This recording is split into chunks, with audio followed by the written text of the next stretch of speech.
At what point in the 2021 race, we mentioned earlier that Nature Strip took an early lead and held off a couple of challengers. Did you think, hey, we've got this, or did you not really put it in the bag, so to speak, until you saw Nature Strip across the line first? Well, I was pretty confident on the home turn. I was pretty confident at the 200-metre mark when I saw his main danger, Eduardo, who's a damn good horse himself, and I saw him coming to make. So I looked at the finish post and I thought, we've nearly got this beaten.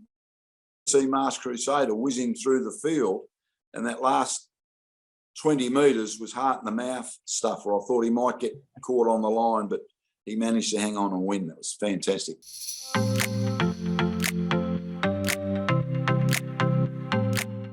For the inaugural edition of the Everest Diaries, I'm AP Harold. What better way to get going in 2022 than with a look back at 2021? We're joined by the co-owner of the 2021 champion Nature Strip. That's Rod Lyons. And Rod, we very much appreciate your time. You're most welcome. It's lovely to be here. So many places we can go, but let's start with this question. Almost a year later, how has winning in 2021 with Nature Strip most impacted your life? Well, it's just a wonderful thrill to own such a fantastic horse. It's just made life more exciting, more interesting. Gives you something to really look forward to, and to race it with such wonderful friends. It's just a wonderful, wonderful thrill. We're going to talk a lot about horses and, of course, the horse Nature Strip and horse racing, but life is about people. And let's start with the Rod Lyons file. Where were you born and where'd you grow up, sir? Well, I was born in Australia and grew up in a place called Springvale, which is about an hour from where I live now. Went to school there. We're visiting with Rod Lyons. He's a co-owner of the 2021 Everest champion Nature Strip. What first got you involved in competition? You've got to be competitive to run a carpet mill, carpet manufacturing plant. You've got to be competitive to be in horse racing, to be ultra competitive to win this. What stoked your fires? Was it a person? Was it an event, a group of people? Well, Australians and New Zealanders are very competitive. I played a lot of sport, Australian rules football, cricket, tennis, swimming, bike riding. And I think, you're always competitive. You always want to do your best and you always want to perform well and to win. And then I got involved with racehorses at a very early age through my father and my uncle. They owned a share in a horse, and one thing led to another, and it's been in my blood ever since. And you talk about in your bloodlines are so important in horse racing. You were able to pick up Nature Strip for virtually a song, the same price as Rich Strike, about $30,000. When you were doing your due diligence, what led you and the syndicate to take a chance on this horse? We're very, very lucky that we had a very, very strong relationship with the trainer. And he said to us that he had this horse, and the person who had originally bought it had failed to come up with the money, and they'd had the horse in work for nearly 12 months.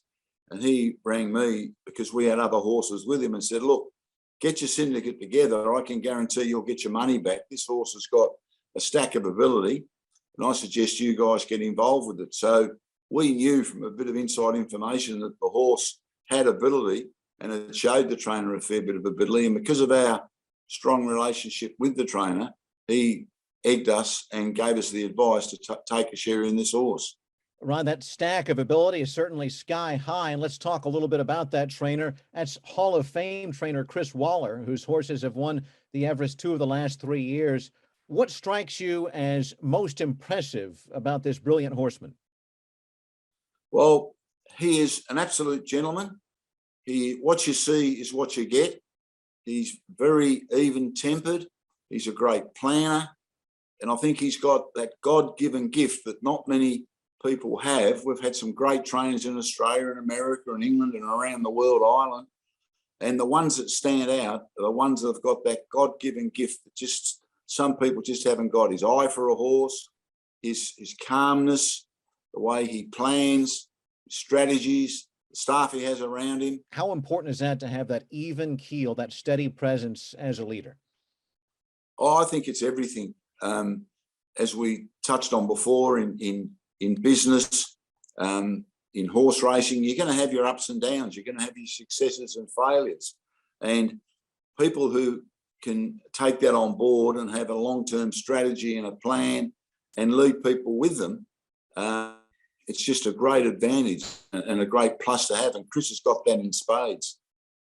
What does it you as an Australian, the patriotism running through your veins, that the Everest right there in Sydney is the world's, the globe's, the Earth's richest turf race?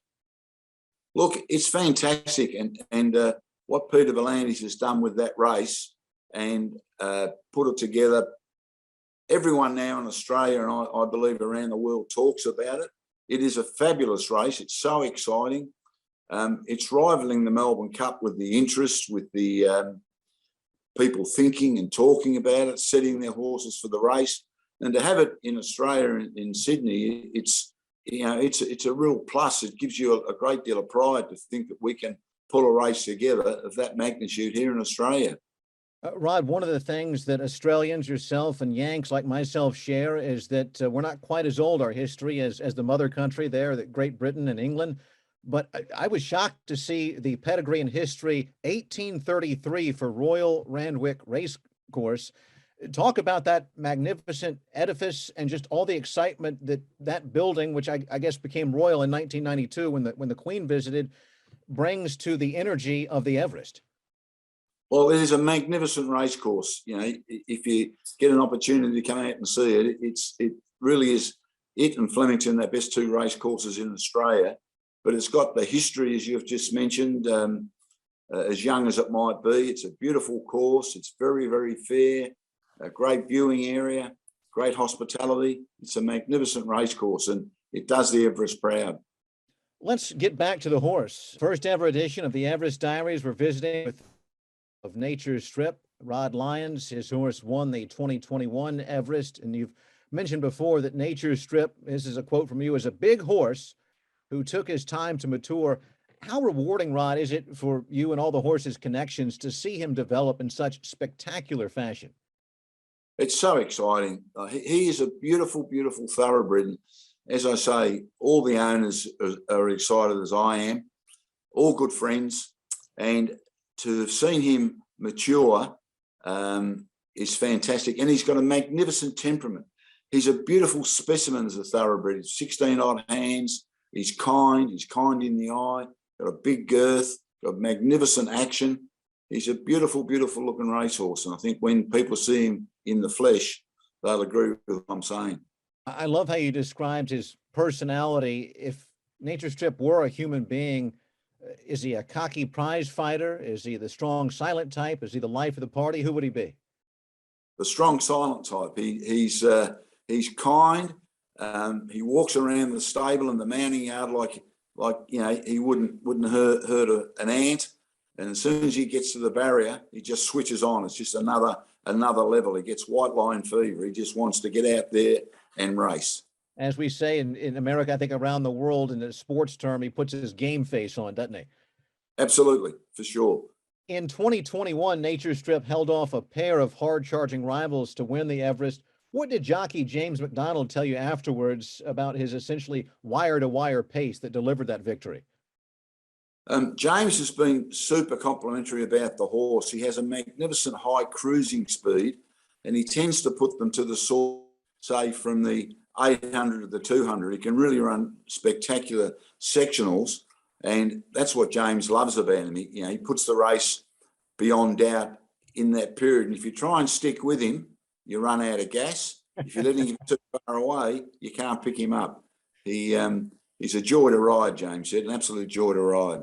So defeating Nature Strip is possible, but it's a pick your poison situation. It really is. Oh yeah, look, he's beatable.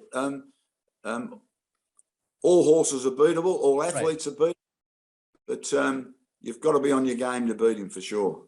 Let's talk about the Everest, Rod. It has an unusual entry fee setup. That's what makes it so fun. One of the aspects, you put up 600,000 Australian or Hong Kong dollars or pound sterling or US dollars, no matter what currency. That's no joke. That's a lot of coin. What's your analysis on the pros and cons of selling slots for unspecified horses?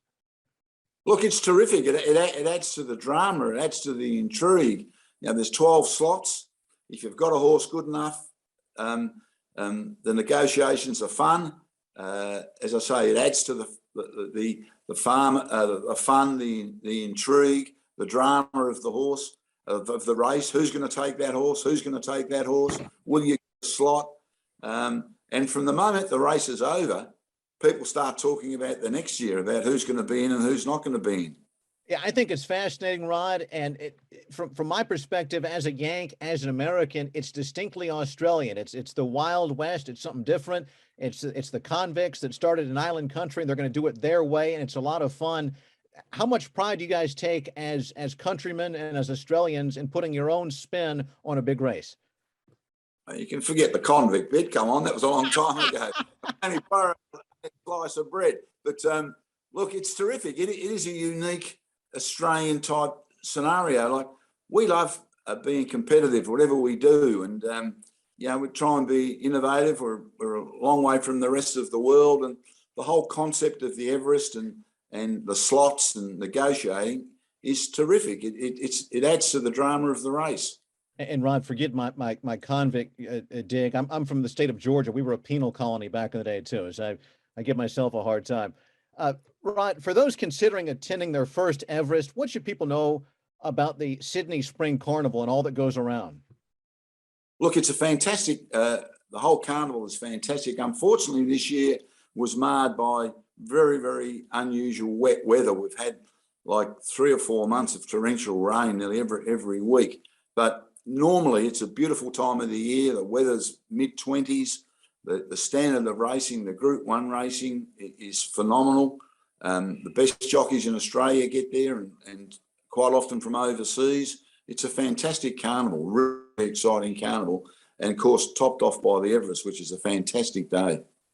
I think with your success with Nature's Strip and with the Kentucky Derby Rich Strike going horses low dollar buys, but big winners, there's a lot of people with a dollar and a dream. They're scheming, they're planning. What advice do you have to anyone from a veteran horseman to an amateur about doing your due diligence before getting into the game as an owner in the sport of kings? I think the first thing you have to understand is that it's a game of chance. Make sure you're in a horse and a syndicate where you can afford it, race with good people, and then seek good advice. There's plenty of good trainers and there's plenty of good agents out there who can point you in the right direction. But the main thing is go in there with the idea of having fun with a bunch of friends. Whatever success follows, take it and enjoy it. Enjoy every race win. Every time you win, make sure you celebrate. That's a great point that you just put there, because it's not cheap, and you've got a lot of alpha dogs. You were a very successful guy in the world of business. More easy to subjugate egos and allow the trainer to make some decisions. How difficult can it be for some owners who are great managers, whether it's carpet manufacturing or something else, to try to dilly-dally in something where they're not the expert? Well, our syndicate's been together for some time, so it's very, very good. But we have had some members come in and go who think it's a matter of just turning up to the races and the horse is going to win. It's difficult when you get people into the syndicate that haven't had experience before and are looking for instant success. That doesn't often happen. So you have to ride the lows. There's normally probably more lows than there is highs. And you have to come in with that idea in mind that whatever money you can afford, there's probably more chance you're going to lose than get a return. You know, there's a famous baseball owner in America, Ted Turner, a founder of CNN. I grew up in Atlanta. He said his quote was, how to make a small fortune as an owner of a baseball team. You start with a large fortune. I'm sure that can be translated into horse racing too. Our guest is Rod Lyons. He is co-owner of Nature's Strip, winner of the 2021 Everest, one of the most fascinating races in the world. Rod, you mentioned that you've got to celebrate the victories and have that even temperament. What's your race day style personally? Are you a bundle of nerves, or you're a box for you? I'm normally pretty good, especially if I've got some of my friends around, because the guys from New Zealand, they like to get there early and they like to have a couple of nerve settlers or a couple of little bit of alcohol to calm the nerves a bit. Yeah, so I'm normally pretty good, especially if you've got your friends around you. You tend to digress slightly, have a bet here or have a bet there, have a drink there, something to eat. I much prefer that than being on my own. On my own, I do tend to become a nervous wreck. I got you. You talked earlier about your father and uncle were in the race game, and I'm sure that influenced you. But could you elaborate on an early memory or two that hooked you on horse racing when you fell in love with this wonderful sport and industry? Well, as I say, probably back then as a young guy, 14, 15, my dad and uncle used to take me to the Caulfield Cup, which is a Caulfield race course, a lead up to the Melbourne Cup. And I used to go with them and we'd stand out in the flat and I'd watch the races. And from there, I was sort of hooked on it. And the moment I got into a situation where, you know, I got into business and started to work and could afford to get a share in a horse, I've always sort of had shares in horses with different people here and there. And over the years, I've had a fair bit of success. So it's been a wonderful journey. And once you get that bug of getting to the races, seeing your horse, seeing your colours, that euphoria when you win, there's nothing like it. There's no feeling in the world like it, that when you hit the line first and yeah, you can go then and go into the owner's room, watch the replay 100 times and just enjoy it. Yeah, and Ron, elaborate on that, because when you win a football game, whether that's football, like you guys call it in Australia or England or America, or it's cricket or baseball or basketball, you beat one opponent. In a horse race, to win the Everest, you've got to beat 11. In the Kentucky Derby, there's 19 opponents. That makes it much more special than just beating one opponent, doesn't it? Well, it really doesn't. It's the lead up. It's the dream. It's the thrill. Maybe you go and watch the horse in the track gallop. You get the reports from the trainer. The bigger the race, the bigger the build-up, the press get involved and the nerves start settling in. And when you've got a horse like Nature Strip, you feel like you don't want to let anybody down. You feel like you want the horse to run at its peak, not just for you, the owners, but for everyone else who's watching it and maybe put some hard earn on it. So that sort of builds the pressure a bit, hoping that the horse runs to his optimum every time he steps out. Rod, based on my research, the Sydney Spring Carnival is so much, and one of the things, it's a fashion show, and folks really get decked out. The ladies in their hats, the guys in their seersucker suits. What is your standard fashion motif? Are you more relaxed? Do you get decked out to the nines? Well, you get decked out to the nines because you can't get in the members or the committee room unless you've got the latest suit. And my wife, she accompanies me to the races, so you've got to make sure you can afford to buy her gear that she wears to the races. So no, you deck out, you look forward to it. The girls start shopping, you know, they this in fashion, and my wife's a very good judge at my shirts and ties. So yeah, you do deck up for sure. What's Chris's style as a trainer in terms of how often he's briefing you on what's going on with, in this case, Nature Strip? Absolutely brilliant. His communication is second to none. Rob, we talked earlier about the excitement of going to Royal Ascot. That's a long ways away from Australia. Without getting too far into the weeds, how involved is the process of shipping a very valuable, high-strung, large animal literally halfway around the world? Look, it's risks. We understand that, but it's been done before, and it's become a lot more common these days with stallions coming from America and from England and Australia, broodmares going both ways. IRT, International Racing Transport, who have got a plane set up specifically for transporting the horses. This horse is going to have a quite slightly larger box to go over with, and he's flying over the two other Aussie horses in Home Affairs and one other. I can't think of his name at the moment. So it's not without risk, but every possible care will be taken to get the horses to arrive there safely. At what point in the 2021 race, we mentioned earlier that Nature Strip took an early lead and held off a couple of challengers. Did you think, hey, we've got this, or did you not really put it in the bag, so to speak, until you saw Nature Strip across the line first? Well, I was pretty confident on the home turn. I was pretty confident at the 200-metre mark when I saw his main danger, Eduardo, who's a damn good horse himself, and I saw him coming to make. So I looked at the finish post and I thought, we've nearly got this beaten. See Masked Crusader whizzing through the field, and that last 20 metres was heart in the mouth stuff where I thought he might get caught on the line, but he managed to hang on and win. That was fantastic. Rod, really appreciate your time. And final question, if there's a race fan in Europe, the Americas, the Middle East, Asia, another part of Australia that's watching this interview, has never visited Sydney, is considering a trip, why should they not only come to Sydney, but come and enjoy the Sydney Spring Carnival and take in the Everest? Sell us on the atmospherics, the joy, the exuberance, the excitement. It's a beautiful, beautiful city. You've got the harbour, you've got the rocks, you've got magnificent restaurants, and the carnival itself is electrifying. And the whole 4 or 5 weeks of that carnival, it really is breathtaking. It's a beautiful city, plenty to do, plenty to see, and magnificent, highest level. A distinct honor. Our guest today, Rod Lyons, who's had a wonderful career in industry and business and success later in his life with his second career in horse racing.